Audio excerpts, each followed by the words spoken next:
My name is Daniel Kiptanui, President of the TVET Student Association and President Emeritus of Rift Valley Institute of Science and Technology.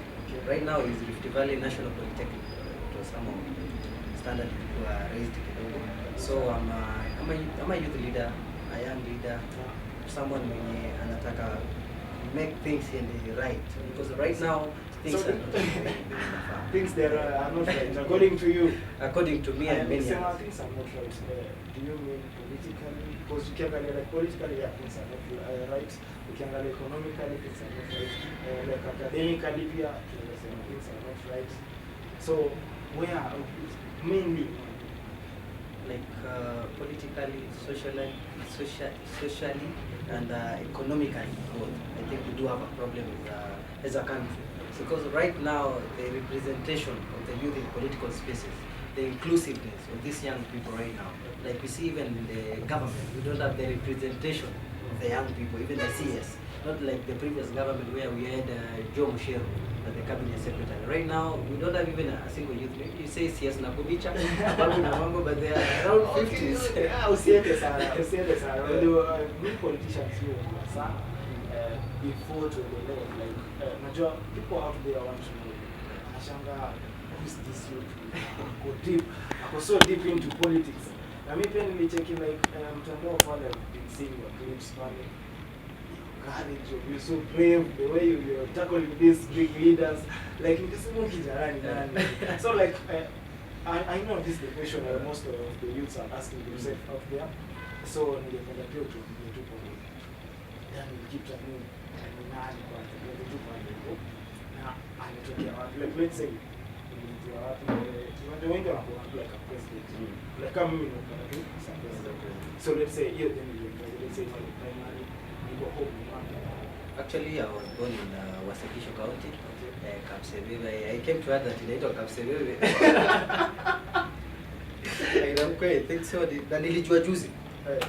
Ulijua jina juzi? Nilijua juzi wakati niliuliza Masaini, but nimezaliwa wapi. So akaniambia mimi nimezaliwa pale hivi. And so mimi nimeraiziwa Nakuru, Olrongai ndio place yangu, ndio mtaa yangu. Ndio nimesomea Olrongai primary, nikakuja nikasomea Boy, nikakuja Olrongai secondary. So maybe actually maybe I was a very good boy, very rude and naughty person.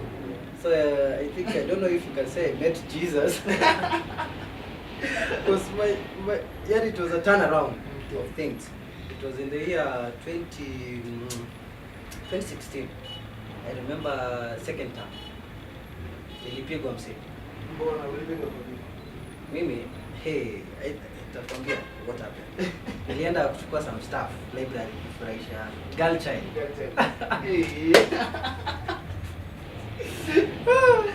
Librarian with education skills. Yani that akaniambia piga magoti. Nikapigwa vizuri, nikaambiwa osha library. Sikuosha. Nikakataa kuosha library. That time ndio ilianza historia. Nikapigwa the next day again. I don't know that something came. Karibu nafikia za Jesus. Ilikuwa mingi. Nilipigwa. So nikapewa, I was appointed as a class senator. Was it because of your rudeness? I think it was to save me, because I was someone rude. So you are being given this leadership, you at least you change. And I think that was the purpose. Because I remember ningetaka kuandika noisemakers, ningeambia certain guy. Nilika noisemakers, nilisomea mixed school, by the way, secondary school, for both boys and girls. Ambia certain guy, niandikie noisemakers. At the end of the day, najikuta the senator among the noisemakers. So utakuta hiyo list haita make sense at the end of the day. Okay. But kukuwa senator after a month hivi naanza kushika level. People, I think we need to do it this way. We need to act in this way, to follow this path. And at the end of the day, after that, I was the best senator in our school. Wow, that's good. After 1 year. Then from 3, I didn't want to become the executive position. So your leadership role started at Form 2, second year. 2.2, let me just say 2.2. So I was elected as the deputy school captain. But I think I was the best, even more than the president of the institution. our school because kufika pale nili engage everywhere. Nakumbuka niko form 3 lakini form 4 kuna uchafu. Wale prefect wa kukalia watu ngumu. Kalia watu ngumu. Ni this way. And I think we even introduced the balanced diet in our school. Ilikuwa twice rice, ilikuwa once rice. Unakula balanced diet. Olrongai secondary school by the way. Yeah, so ilikuwa kitambo ilikuwa but tulifika pale tukasema you want good results, Madam Principal, we want good school.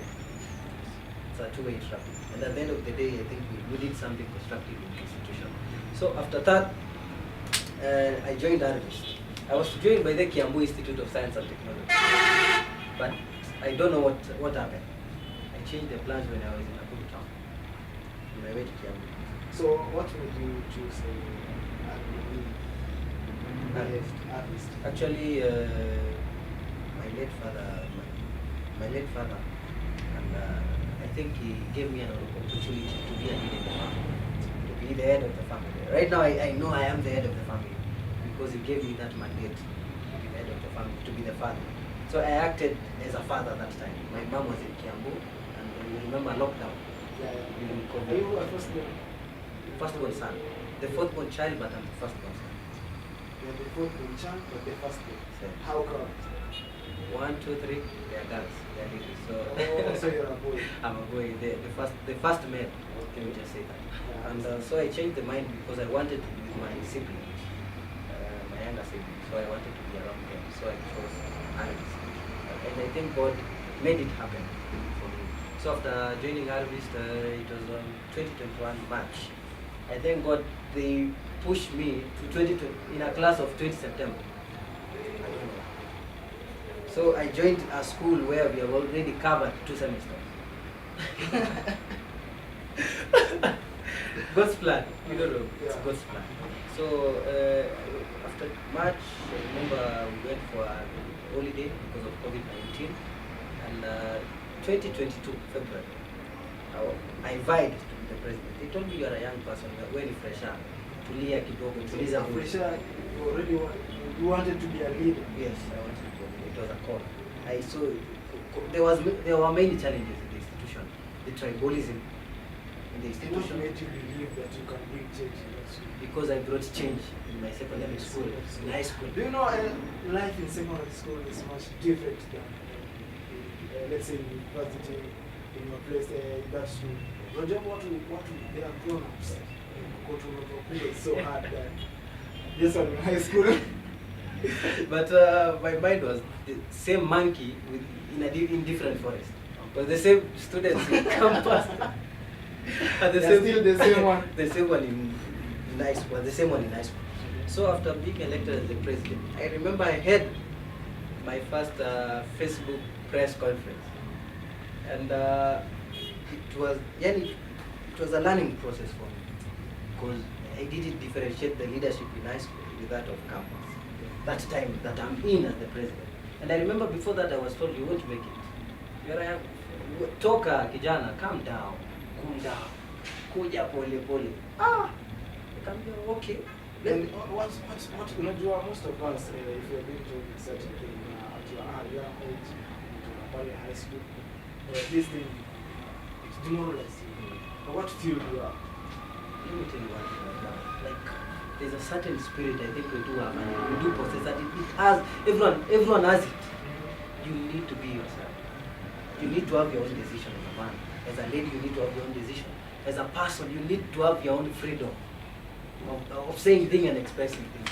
So it was my way of things. I said, okay, the person who will fail is Kiptanui, not you. The person who is in the ballot paper is Kiptanui, not you. Then why will I fail? I won't fail. And if I fail, it is me I fail, not you. Wanasema pilipili usioila ya kuashia. Kama ni mimi nitaanguka, leave me. Haikuhusu, let me just say that one. So that time, wakiniambia hivyo, it pushes me to a limit that I need to do something to better disapprove them. And actually, hey, in 9 departments, I lost only 1 department with 7 votes. Even now, Sijai Hill, inaniuma bado cause sifai ku lose. And nilikuwa I worked hard for it. I remember I worked hard for it. And being that as the president, I came to see that in a campus, not high school. So I needed to do something constructive in campus than in high school. Let's say, what you do in campus? You know, you people do campaigns. In your campaigns, you must have a team. Hii team yako ilikuwa kina nani? Were they freshers? Ama other also for years second year join me in that campaign to support you? Actually, as the fresher, nilikuwa nimeshika fresher that time before things ikuje vizuri. How the fresher? Fourth year as a fresher, you know. It was impossible, but I remember even a certain friend of mine told me recently, like, wait, do you know that kuna wakati ulituomba kura tukacheka? Nikamwambia cheka tena. So that time, I remember the one man, one arm, with no friends, only classmates. Nakumbuka nikitembea streets peke yangu. Nisema ni aje, my name is Daniel Kiptanui, I need your vote, I want to be the president. I want to do this and this and this. Na ule anisikia anasema, oh, huyu anasema nini? But mimi nilikuwa najua nishamconvince. Yet sijamconvince. Yeah, kwa aware. Mimi I wanted them to be aware by the way. Only that, to be aware that there is someone by the name of Kiptanui. And I remember I was invited in a tribal meeting, to meet Kalenjin Student Association meeting. And mimi nimelelewa na kule. Sijaenda ukaa na grandma. I don't know my language. I don't speak it fluently. Like they do. Nakumbuka kupewa hapo nikasema, no, those people, they even chased me away. Hapana, wewe toka hapa fresh, wewe enda wewe, hakuna kitu natuambia. Hata nikatoka, walikuwa wanasema mnataka nini? Imagine. Yani wamekukataa.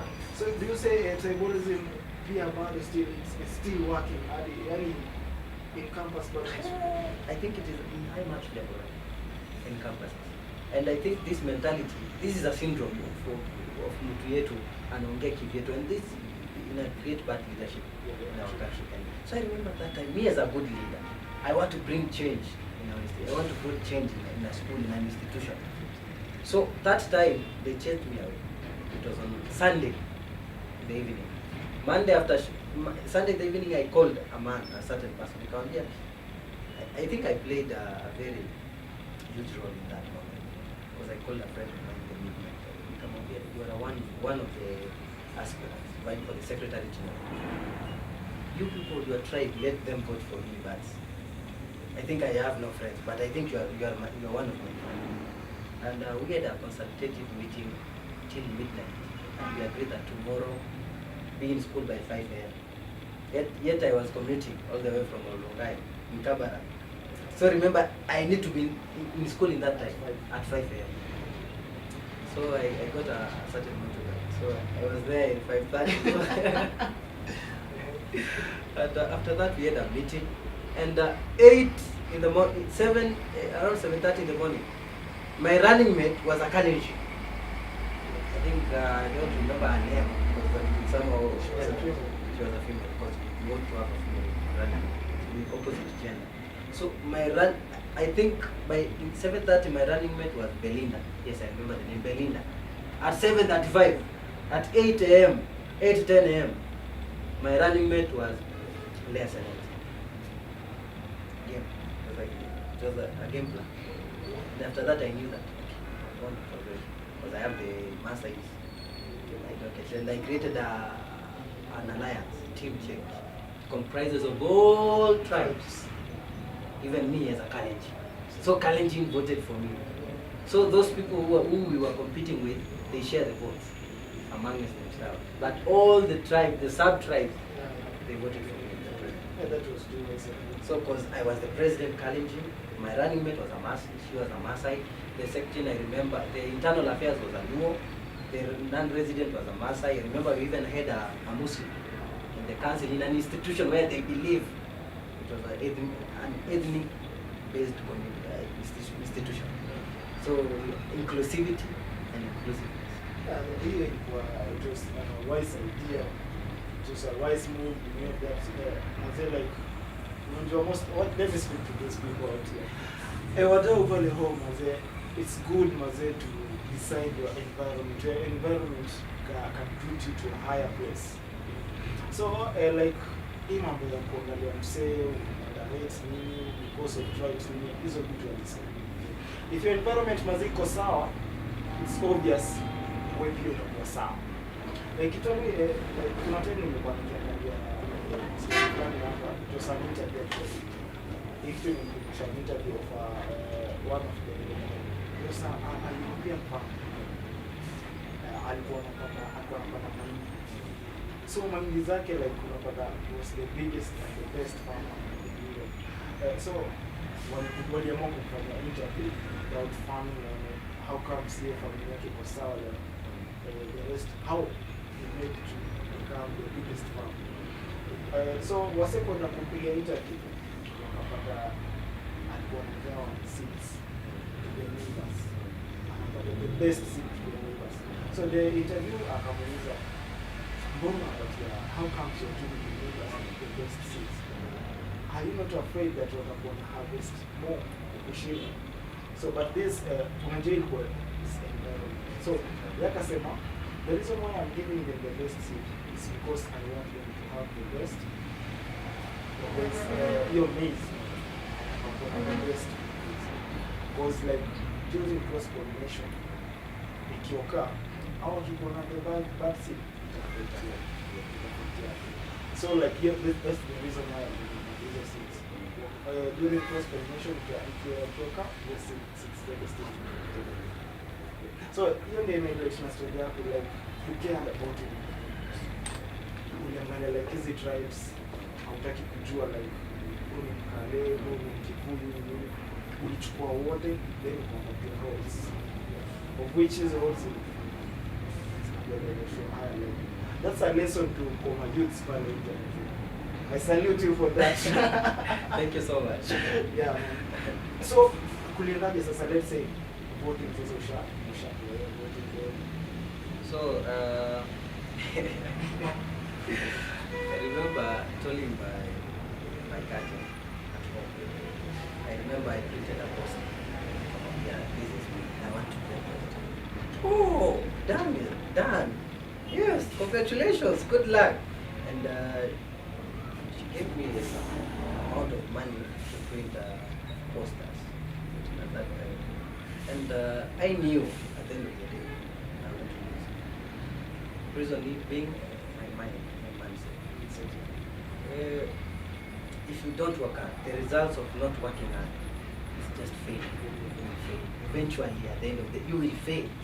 But if you work hard, have that positivity in your mind, I think you will win, no matter what. Even the situation right now, you need to, and everybody, I think they don't have that gift of believing that you can do it, that you can make it. And I remember if for example, I remember I had an option, quitting. I was told, Kiptanui, have this amount of money, quit this place, you want to win. But I wanted, but someone shocked and amazed. Why are you pursuing me to quit? Why? If you know that I will fail. They have already seen the future. They have already seen my failure, that I will fail. They have prophesied that to me I will fail. Then why are you pursuing me to quit? Don't care about me. I will care for myself. I know them. And I think those people, I don't hate them right now. I do love them because they keep me pushing and pressing on. And I remember when I was elected, first department, second, third, by fifth department, kasema ya sita nikaanguka na saba, nikasema sasa hiyo yote labda nimeshinda. Lakini no, nimepita tano. Ya nane, ya saba nimeshinda, ya nane, tisa. Then I remember hawakujua ameshindwa, but I knew that I have won already the election because we had agents from different departments, so they were streamlining the results. So I remember I called my mom, I'm the president. And I remember what I had was just woo. So did your mom support you in this campaign? In prayer, one in prayer and financial support. Because I remember I told Mom, pray for me as I pray for myself. And I think a combination of two prayers will create something big in an environment of competition. So I remember I told Mom, pray for me as I pray for myself. And I think it resulted for me winning the election. And after winning the election, I remember I had only one shot. Only one. This one trouser. So why are you doing the campaigns with this one? So everywhere you go, you have this one. If you wanted to see me in a different way, I could have just take off my coat.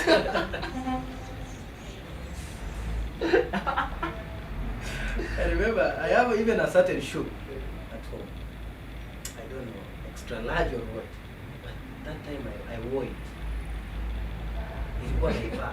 Sasa juzi navaa na shinda kwani mguu. The higher I go, the older I become. Mguu inakuwa ndogo. Like kiatu ilikuwa kubwa. Acha naiangalia nasema hii inafaa nipeleke museum.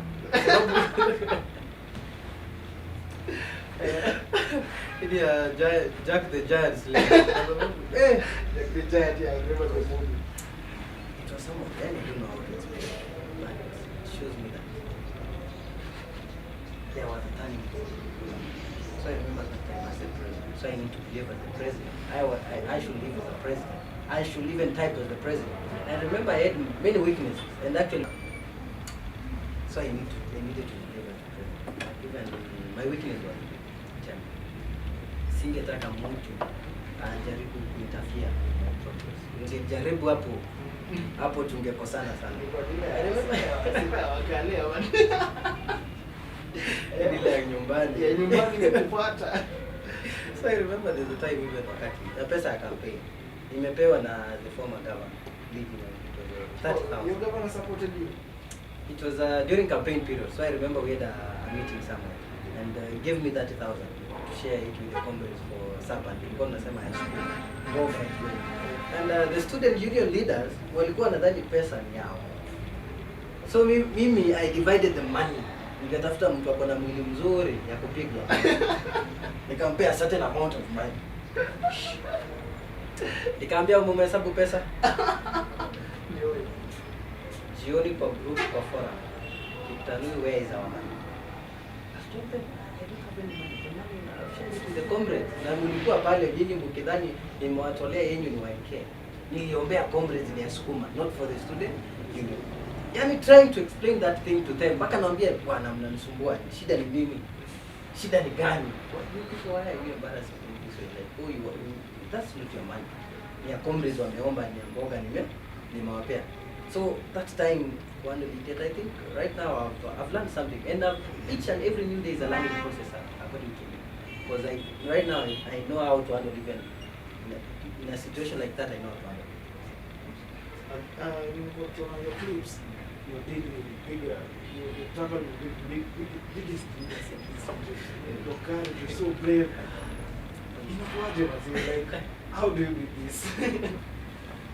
Because like in Angalia, the other time you're talking about this issue of school fees.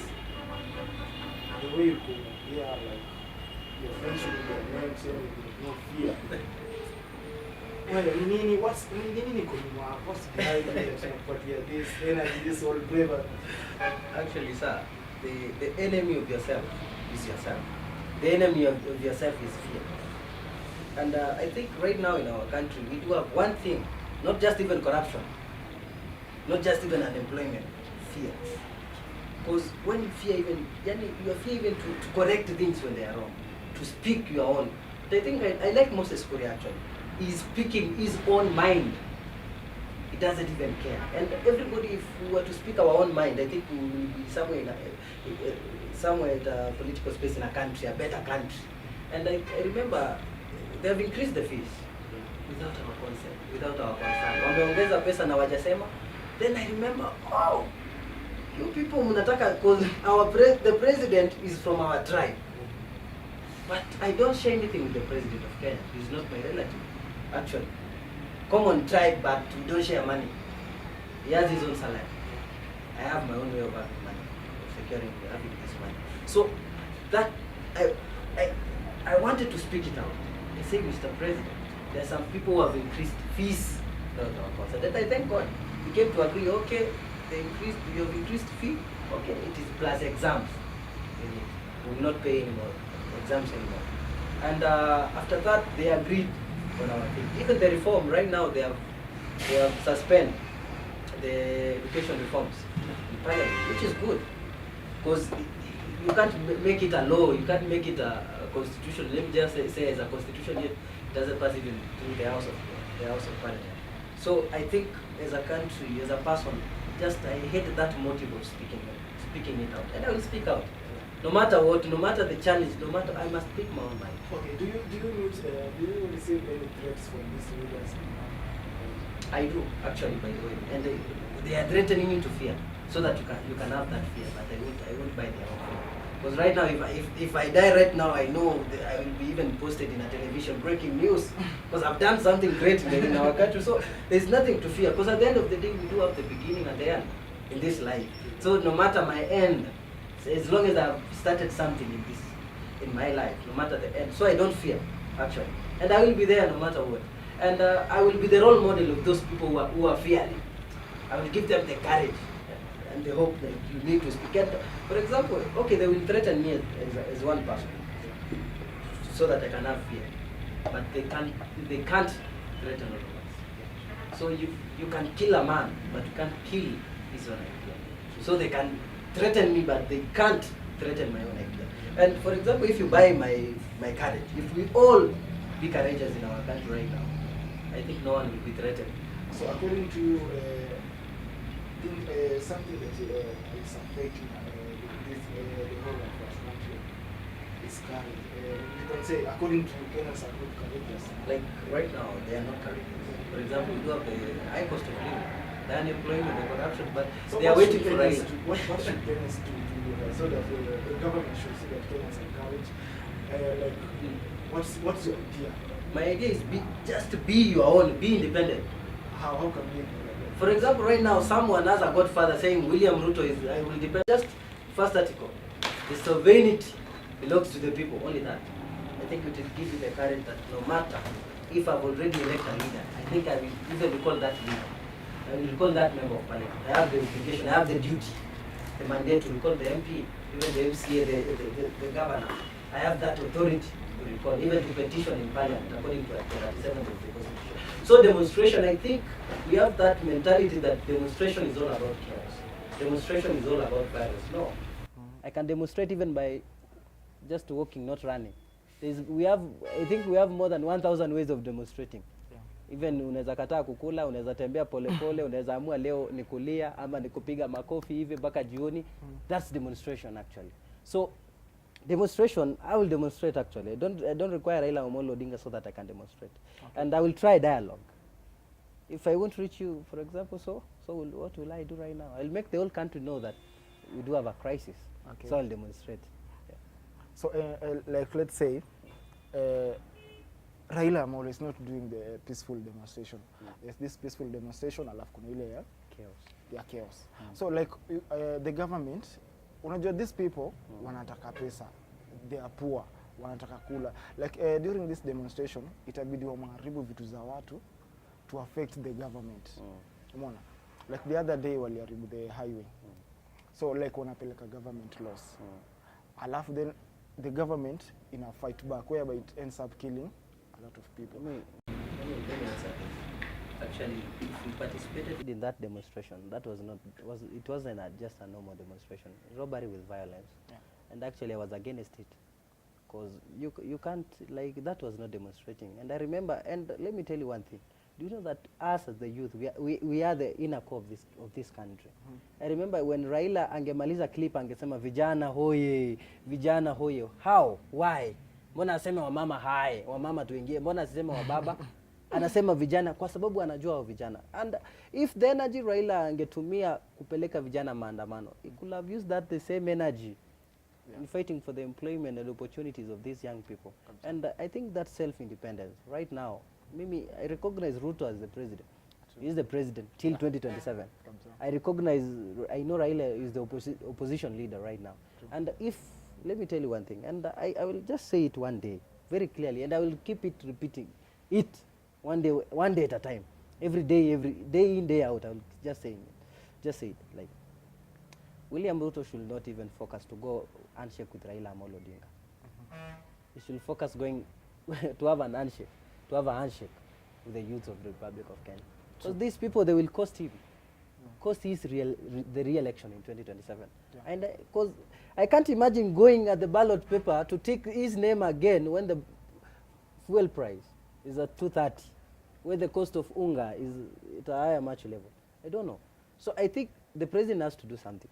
And I prayed, President, do something. Okay, I'll just smile. I'll just tell you as a common mwananchi. Okay, Mr. President, do something. But kikukuramba.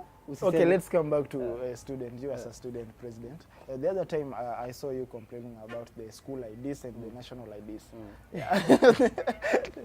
The school IDs were going at 500 shillings, but the national ID is free. And right now, the national IDs replacement has come, like Nengalekwa News, it's now 2,000. Check it. So, what can you say about that? Is it like, come a national ID, it has come to 2,000. Is there high chances that school IDs are going to rise? Usiguze school ID. Don't. You'll touch my heart. Like, why do you want to cause mayhem right now? Kenyan ID wamepandisha. I don't know the reason. I don't know if the material is so expensive. I don't know. I don't know. It's like we are paying rent to be in our country. It's like we are paying to be in this Kenya. It's like we came by a bad luck. I don't know. And one day, one time, my brother, let me tell you one thing. Everything will be well. I know, because we are the future of this country. Yeah, true. Ruto will be gone. Raila will be gone. These politicians will be gone. Who will be there? Us. And I think that is where I think right now we need to start good leadership. Lead where you are. Don't expect to have a position so that you can lead. Yeah. Lead at a village state. Just lead even as a caretaker. Yeah. Lead as a chairman of the Ketodi. Just lead where you are. And practice those leadership skills and say, okay, corruption is bad. And one day, let me tell you one thing, I will slap a traffic officer. Mark my word. I will slap a traffic officer. I'm telling you the truth. For what reason? Why are you taking bribe? 50 bob, why? Okay, I will slap you. And I'll make it recorded. Because I know I won't be punished. I will slap you. I will. I guarantee you these people, they usually say like, they are not doing at their own will. Like unapata, their salary is so low. So like before, at even their houses, they're not in good condition. They're not in good condition. So like, how are you going to take care of them before you slap them? Let me tell you one thing.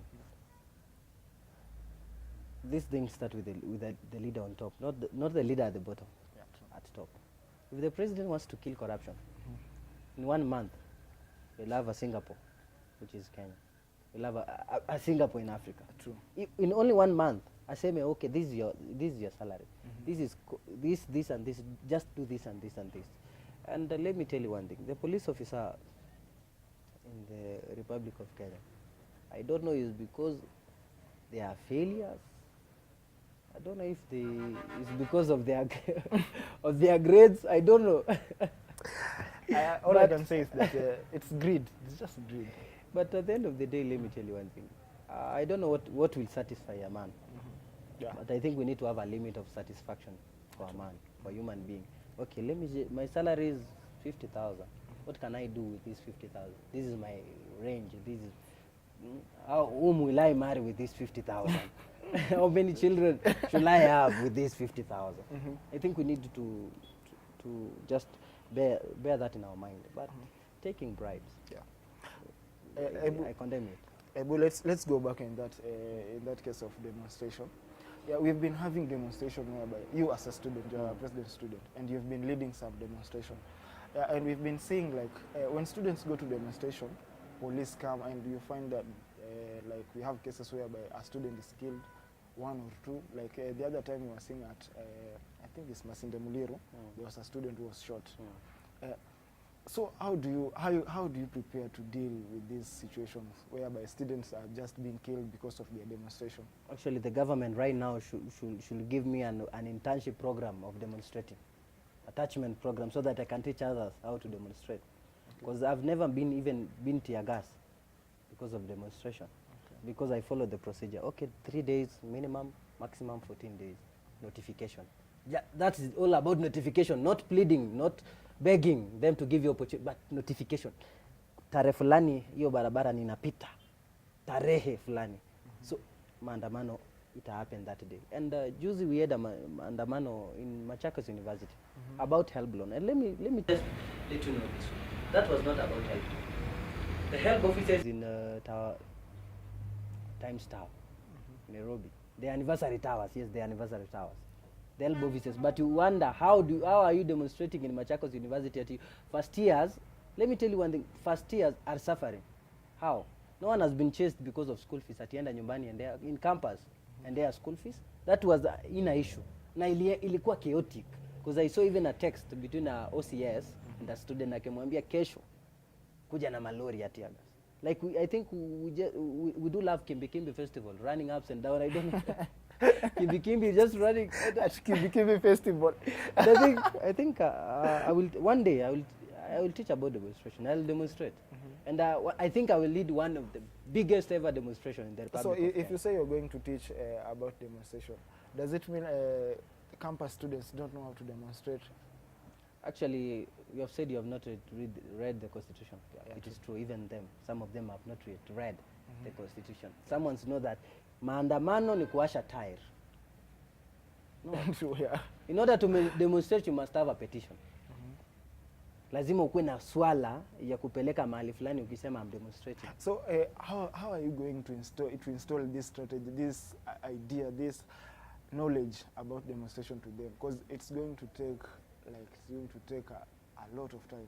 Actually, I've been let me just say I've been nominated in the Uongozi Career Award as the best president. So the elections are ongoing, and I pray and I know that I will win that. And those people, they saw me demonstrating and they wonder, how is Kiptanui driving, influencing thousands of students to come out and demonstrate peacefully? How? Okay. What about Kiptanui? And I usually call the student leaders. I tell them, okay, fanya hivi, are you demonstrating tomorrow? Inform the police officers. Make sure your demonstration are peaceful. At the end of the day, the demonstration are peaceful. Even the one in Machakos University, even if the president was to, if he called me, for example, probably angenipigia simu, ningemwambia ukweli. Why are you demonstrating? Because of help. Fanya hivi, find me in Nairobi. We will march to the chairman office, the Charles Ringera. Ama nikupe namba yake umpigie umwambie tujapewa help. But why are you banning Machakos universities? Those people, they were not ready even for exams. That was the main reason. Not because of help loan. Actually, the delayment of this is delayment of help. Okay. And for new students, they are not receiving the upkeep. Yote inaenda tuition fee. So ukisema nimelala njaa because of help hata uoni inaingia kucover your education. Yeah, true. Uko. So umesema okay, unajua tunaumia sana, then why are you lying to Kenyans? Ati sasa tunaumia. Unaumia aje na inaenda kwa shule? So I think tutakuja kuambiana ukweli. Na this is a learning process. Yeah. And for example, you have learned that there is a constitution. Yeah. I think you'll inform someone about the constitution, about the constitution. Tell a friend who can tell a friend to tell a friend. Yeah. That should we have, I think we need to have a better country one day.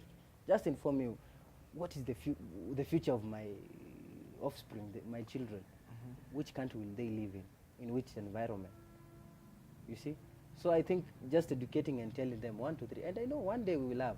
And one day, let me just now mark my words, just one day, before 2027, we will make things straight in our country. Before we elect you as a leader, before we go for this demonstration. Right now, the wakati wameenda bipartisan talk, bombers, si mafuta imeongezwa kabisa. No one has demonstrated, by the way. The cost of living is still high. Hakuna mtu ameenda kudemonstrate. Why? So, because mwenye alikuwa anaitana demonstration hajaitana, we itana demonstration. Does it mean mwenye alikuwa anaitana is also benefiting from it? Actually, the bipartisan talk, the demonstration was about him, not we. About him alone. The creation of the opposition, the office of the opposition leader. So, Mr. Kiptanui, unajua we uko in the base, uko kwa vijana. So like let's say building your name, building yourself, like let's say you're building your empire, umeanzia from the grass. What are you doing to these people, to these youths, as you're growing? Like you have said, 2027 you are vying for an MP, yes. to be an MP. So what is it you're creating here kwa vijana, of which like you will be growing with them, with that mindset and unajua like we are supposed to fight for ourselves? So actually I've been in the forefront fighting for mental health awareness. Okay. Telling them, okay, we should not be in drugs. Don't be in this state of mental illness. Speak out. Don't commit suicide. I think we need to talk. I think even I have some CVs in my room. Okay. I don't know where to take it, but I will take it to nowhere.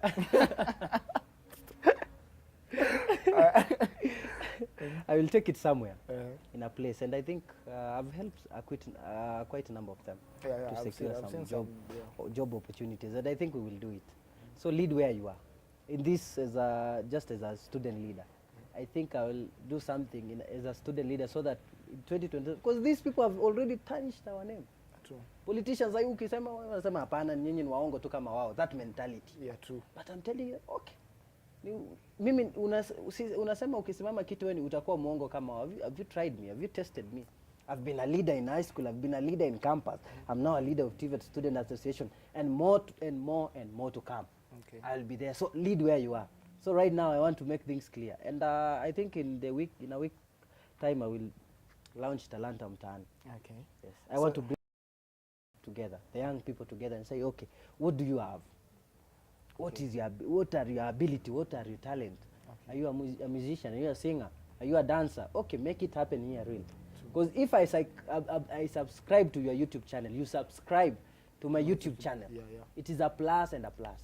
And I think we will go far as young people, even in job opportunities. And I've already created that mindset that one day, I think we have marked my word, one day, yes, we'll have a better country. No matter the president, no matter those people who just they are beating their chest up and down, no matter. But one day, just a day, we'll have a better country. When a country, a paradise, with no corruption, with no unemployment, just like Singapore. We'll have many, just one day. You know, killing corruption it's something that most of our leaders have been trying. But unapata like it's they have a not giant. Tried. They have not yet tried. Okay. They have not yet tried. They have not yet. People have seen the impact, but they have not yet tried. Because we do have someone say ataiba akishikwa tunatumia constitution to rights to fair trial. How? I think we need to amend the constitution. Okay. Ukiiba, the government will confiscate all your property so that you can be a poor man and it should be served as a lesson to others. Because you are stealing. I heard I don't know the name of that person, but I remember he had several houses. Naivasha, with I don't know how many kids. 3. But akona nyumba kichwa inalala Naivasha, mwili Mombasa, mikono inalala hapi. How many vehicles will it satisfy you as a man? How many vehicles? How many houses? How many luxurious life will it satisfy you as a man? And I think there's a story that you have said about the farmer, the European farmer. If I light up your candle, my candle won't be off. True. If I empower you, I won't be poor. If you empower that guy, he won't be poor. If you empower that, empowerment of each other. And I think there was a certain, I don't know in Tanzania, ujamaa. Walikuwa na hiyo ujamaa.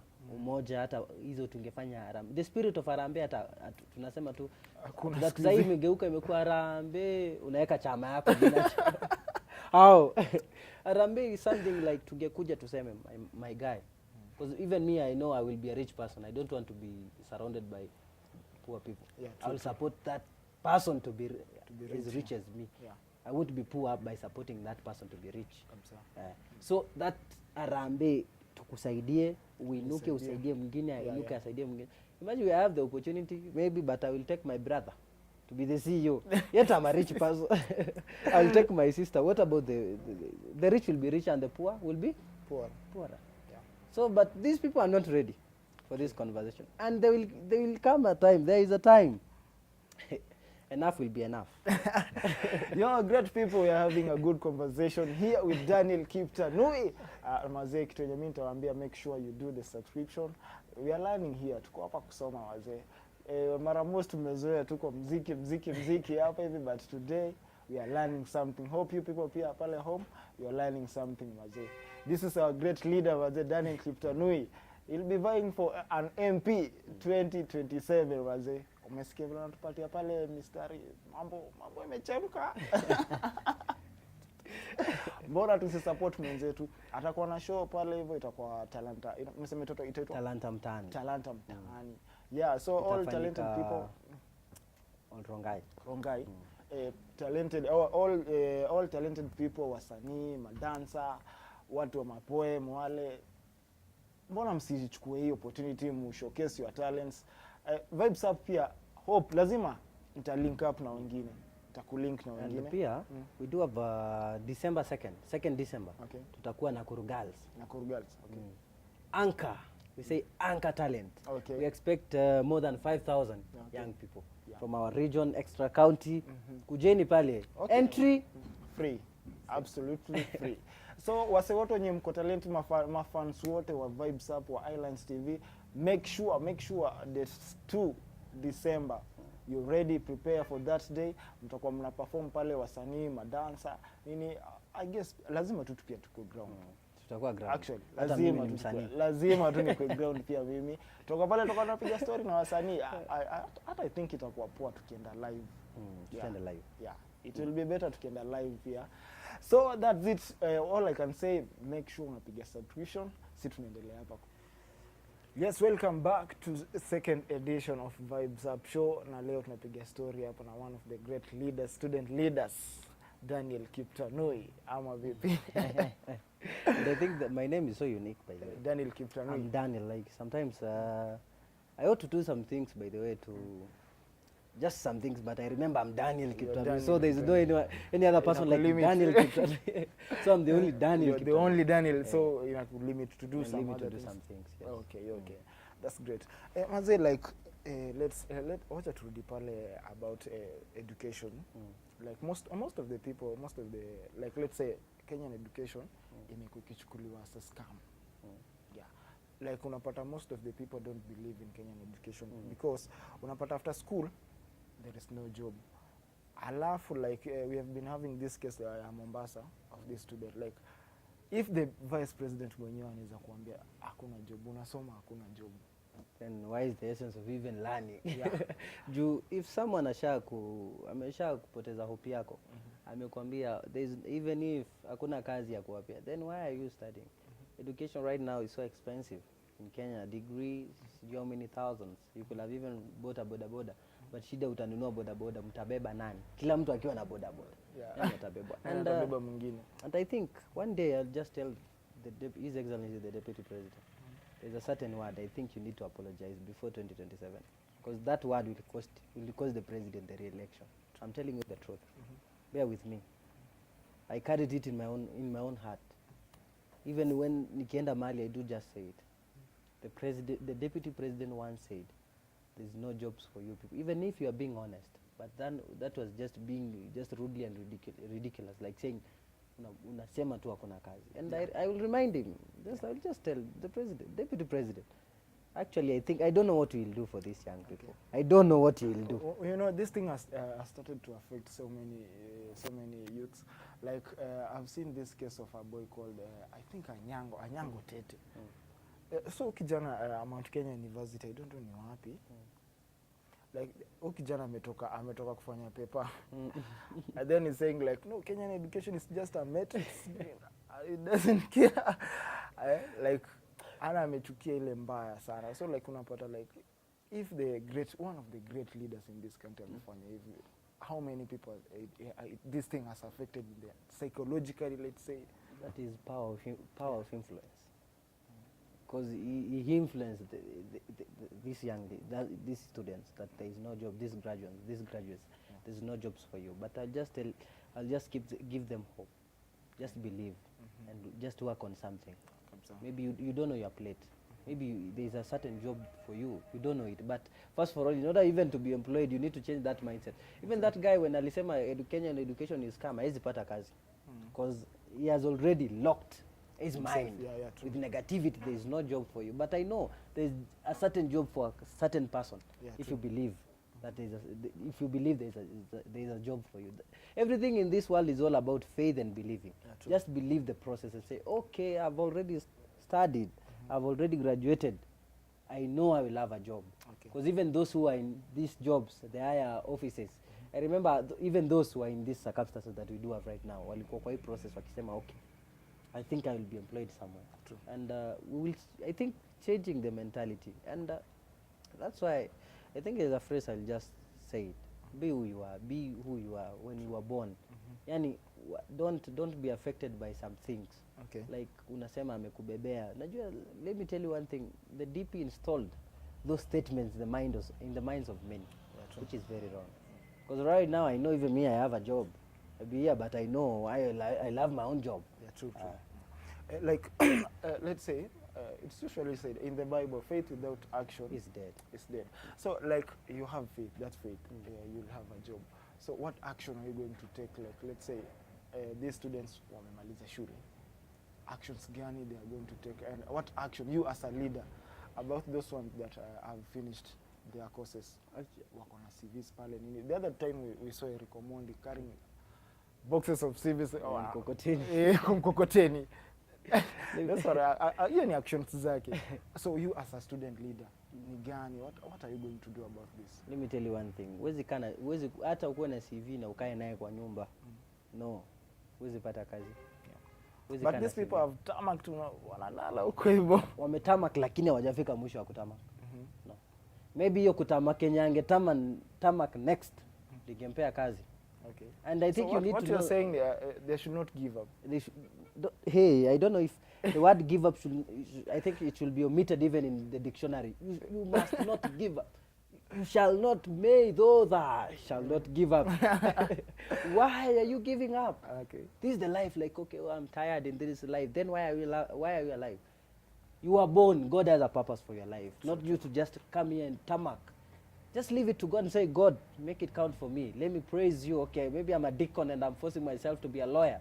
Maybe I'm a pastor, I'm a musician, and I'm forcing myself to be a teacher.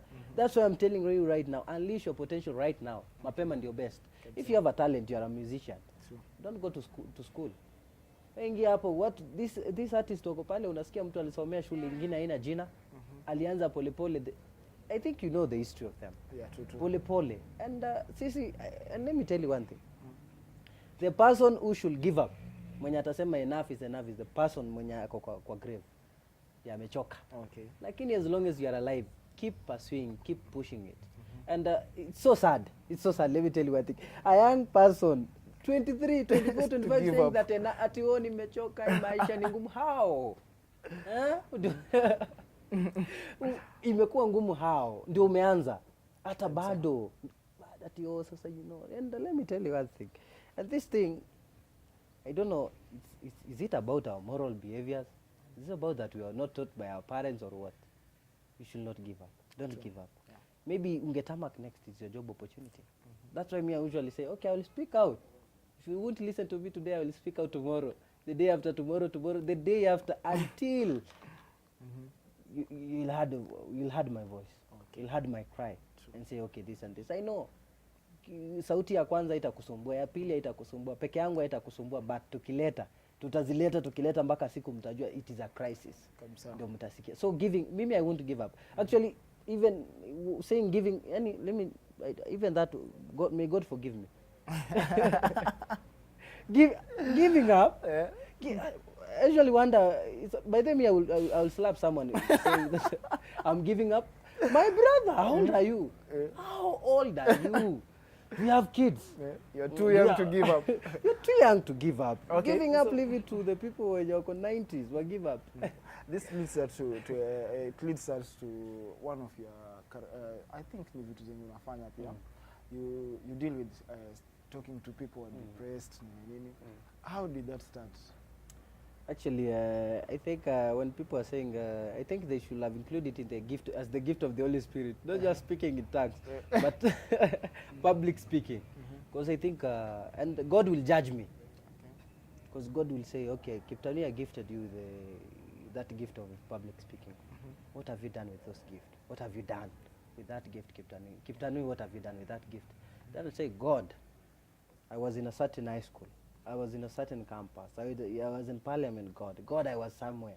I petitioned some things. I became the voice of the voiceless, the hope for the hopeless. Yeah, So that time I remember as a leader. Let me tell you one thing. Even in my naughtiness, I was a leader. yeah.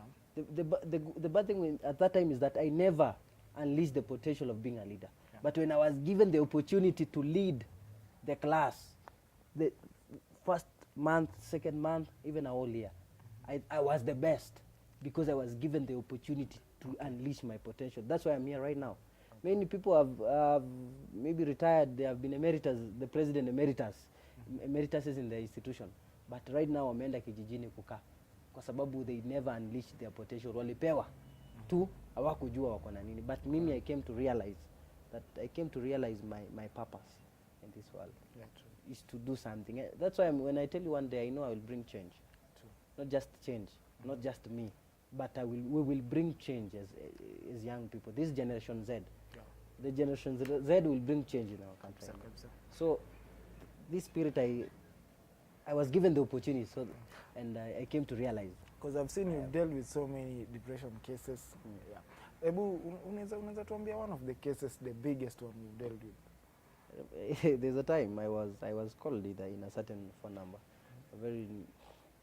and I do pick new phone numbers because I know maybe it is a student in a crisis, maybe he or she is in a problem.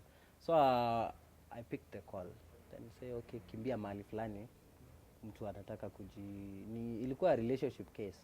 Okay. Sasa I called the girl, na hajaipigiwa na president. I'm Daniel. By the way, I'm Daniel Kiptanui. I'm the president. Okay. Akawa relieved. Nikamwambia kindly unaweza nikojea kidogo. Before you do anything, just wait for me. Nigoje tu, I will call you. Just expect my call. So alikuwa na higher expectation. That she was expecting my call at any time. So I called her again. Okay, I will call you. I'll just call you. Just hold on. After 1 hour, I'll call you. I think I'm somewhere, but I want to talk. I want to have a conversation with you. Yes. Tukalala usiku, asubuhi ndio. I think I'll be ninakuja.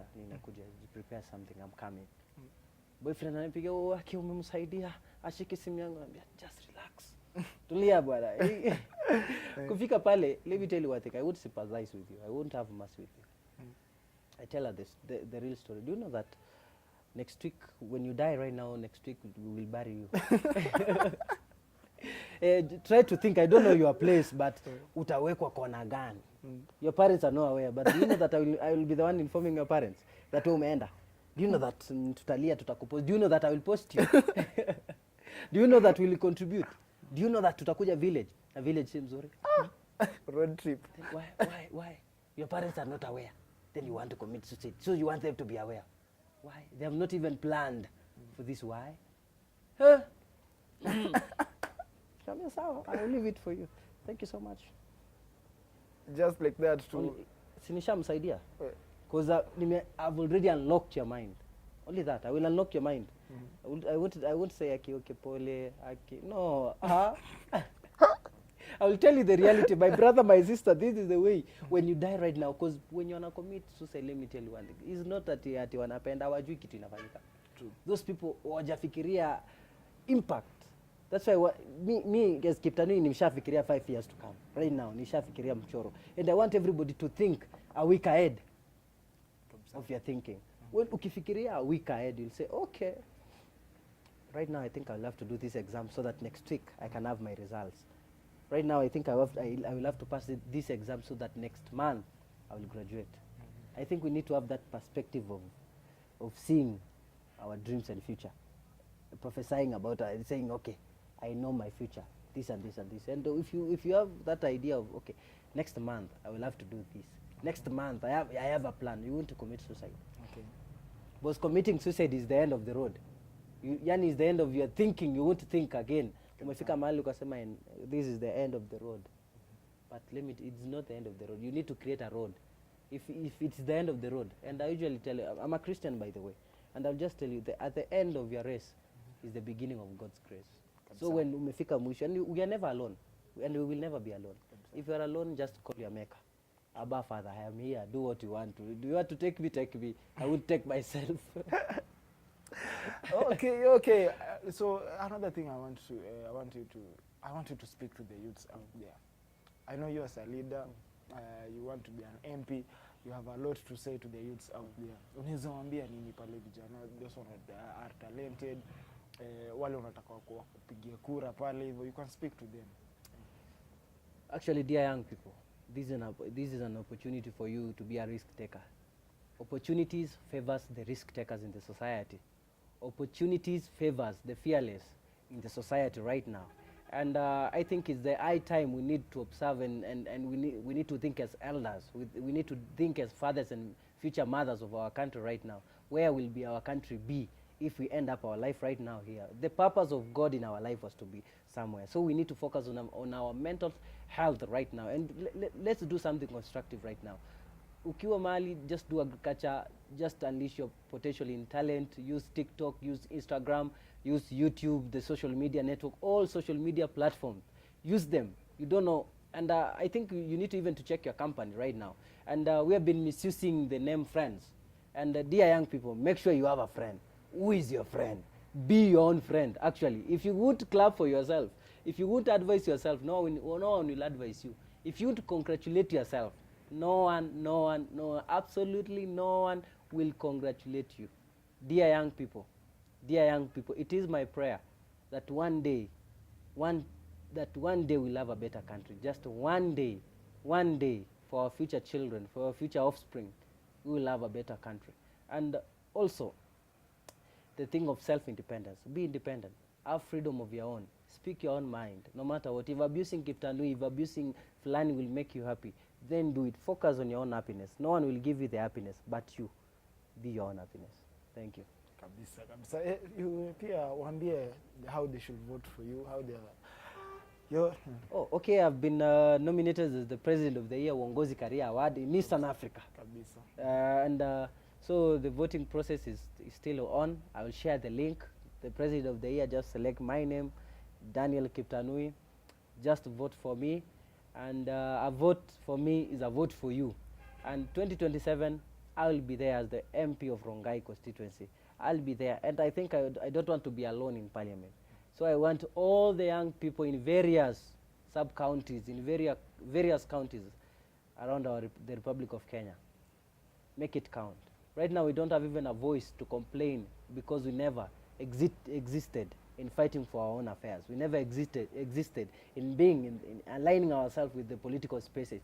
Now, it is our time to take all, to be there, no matter what. Fail when you are there. Fail when you do it. Make it count. Thank you. Welcome wadau, habari ndio hiyo mshaipata vile inafaa. It's been a great honor to have you today in the show, Mr. Daniel Kiptanui, the incoming MP. Maze, we'll support you. Youths pale home, let's support one of us. Amekuja hapa kushare his ideas. We've seen ametuambia his plans. Plans zake ni poa. Maze, plans zake ni poa sisi kama youths. It's high time pia youths to support one of us. At least atuwakilishe pale juu. We've seen so many youths going there, bana wanatusahau nini. Make sure you don't forget about us. Actually, I'm unique. That's why when I'm saying, when I remember I'm Daniel Kiptanui, I'm a unique type of person. I didn't come here to joyride in Kenya. I wasn't born to joyride this Kenya. True. So I think that perspective, that mentality, okay, politicians, no. I will be. True, kabisa. So great people, ndio hivyo tumemaliza show pale with Mr. Daniel Kiptanui. Thank you so much mazee kwa show mazee. Thank you mkuu. Shukran sana. Na wewe ni MCA. Mimi MCA. Niko MCA. MCA. Okay. Thank you so much.